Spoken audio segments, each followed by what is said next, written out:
In the middle of Brookdale, between a corner store and a church that never had parking, lived a man named Clarence Clip Jenkins.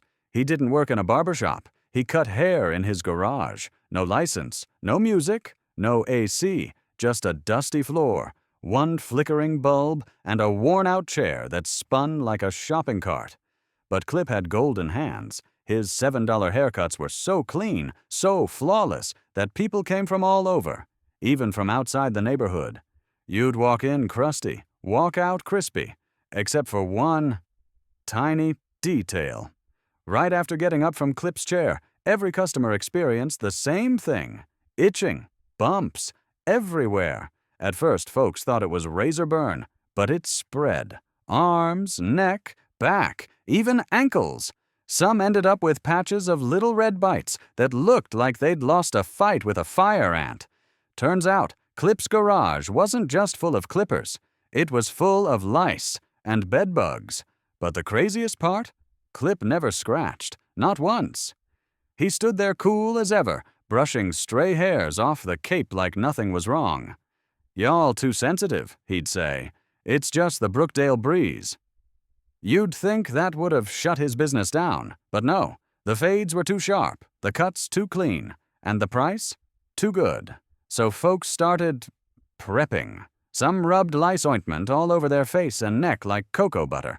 Others wore layers, as many as 8 shirts and 5 pairs of pants, just to block whatever was crawling around Clip's floor. One guy even changed clothes outside his house after every cut, putting his itchy outfit in a sealed trash bag and tossing it in the alley. They didn't care. They needed that $7 miracle. And Clip, he just kept cutting. The neighborhood council held an emergency meeting in the church basement. "Clip Jenkins is a public health threat," one lady shouted. "He's got parasites in his parking spot." Clip sat in the back corner, arms crossed, sunflower seeds in hand. Then he stood up, brushed lint off his shirt, and said, "Y'all don't like the bugs? Then stay ugly." The whole room went silent.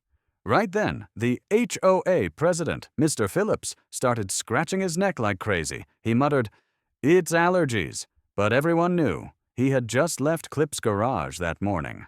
Nobody dared say another word. 17-year-old Zeke had never been to Clip. He kept his hair wild and natural, refusing to risk the itch cut. But one night, curiosity got the best of him.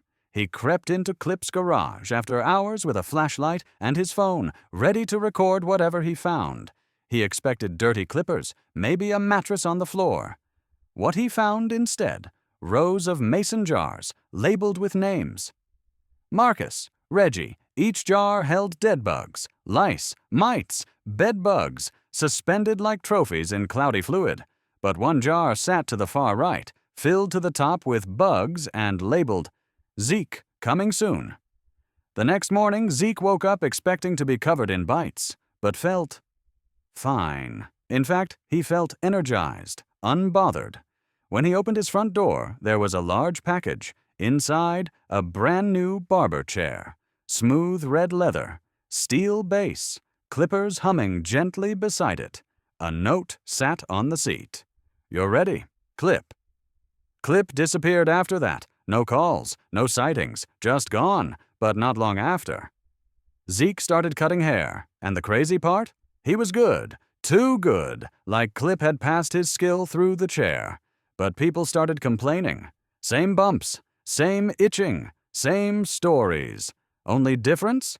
Zeke didn't scratch, and so that's how Zeke became the new itch barber of Brookdale. He didn't ask for the legacy, but the bugs didn't ask either.